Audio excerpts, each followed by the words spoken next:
If you're thinking about buying a house, you might as well just take your money and burn it in the fireplace. A house today is the worst investment financially you could possibly even think of.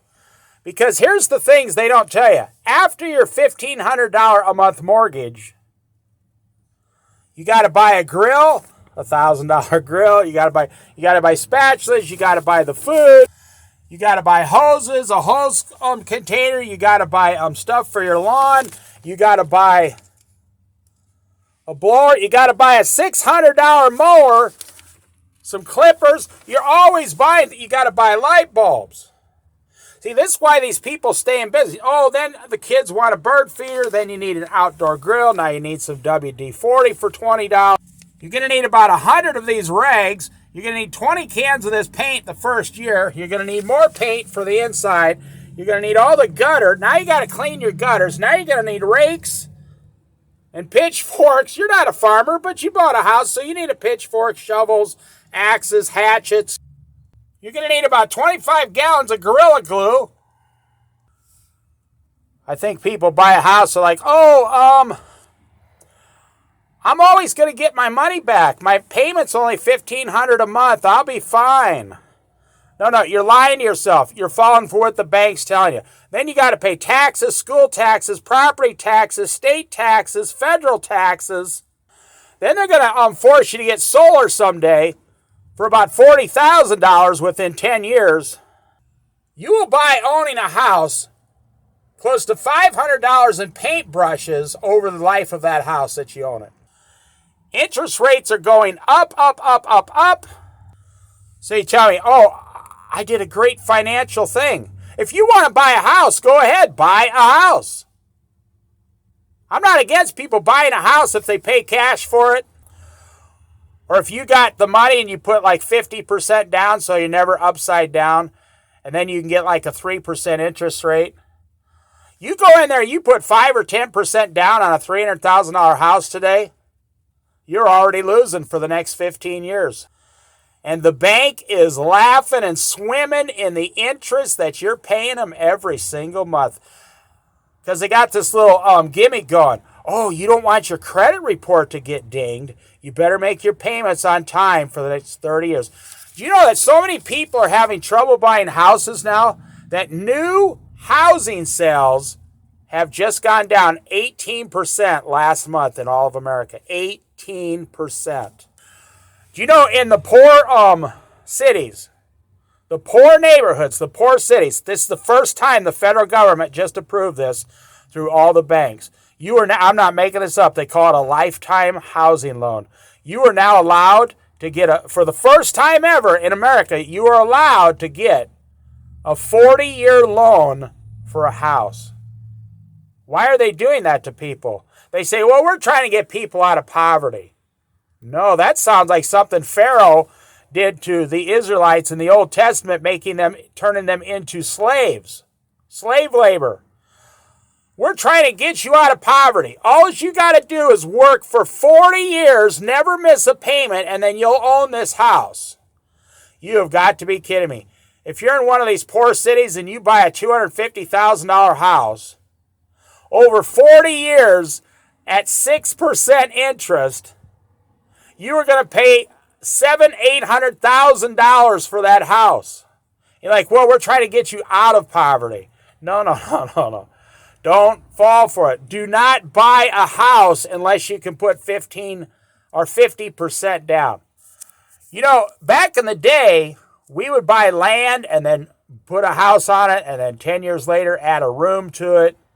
Or you would go out and buy a starter house back in the day, for $50,000, live in it for 10 years and upgrade to a bigger house. Everybody wants a $350,000 house as soon as they walk to the bank today.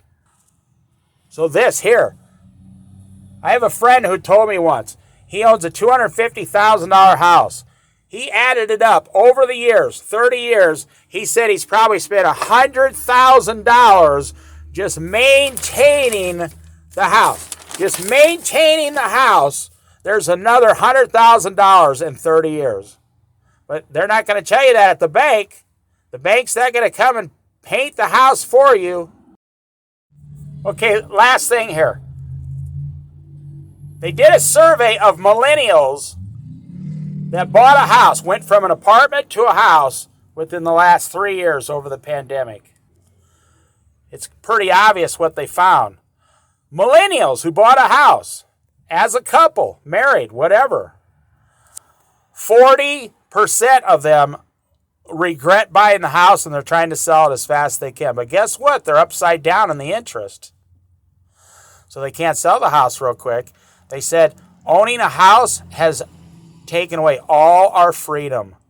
When you own a house, you got to be where the house is. You got to stay at the house. You got to fix the house. You got the toilet, the sinks, the washer and dryer, the dishwasher, the cabinets, the ceiling. You got to tear walls out and figure out how to re-insulate. And nobody knows how to do that in today's society. There's a construction worker shortage in America. If you own a house, just call a construction worker and say, how much would you charge to come to my house and just do general labor for like a week? These guys are like, well, about $3,000, $3,500 because I got a crew to pay. And keep that in mind if you're trying to buy a house. Think tiny, small. Go live in a mobile home for 10 years and save your money first. Save tons of money every month. 40% of all millennials now regret buying a house. And also check this out. Senior citizens are selling their houses so fast, they're going into motorhomes, RVs, fifth wheels. They're moving into campgrounds. Senior citizens are actually moving into fifth wheels in their children's backyard to help them. Senior citizens are trying to get rid of their house, and guess what? They normally would buy a smaller house. They're not buying another house. They're buying a small condo for $100,000 in the middle of Timbuktu somewhere. They're getting out of the housing game. They're like, we're 60 years old. We want to get rid of our house as fast as possible. It's costing us an arm and a leg. We're both on Social Security, and this house is doing nothing but stealing all of our retirement savings. Say, the obvious question is, okay, well, if I don't own a house, where am I going to live? Where will I live?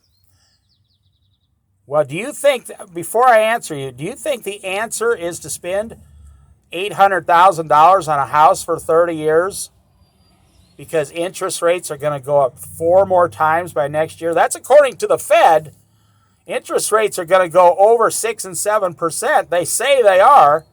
I mean, by the time you get to the bank and they check your credit report, you think the answer is to becoming slave labor for 30 years? You think that's your only housing option? You're not thinking out of the box.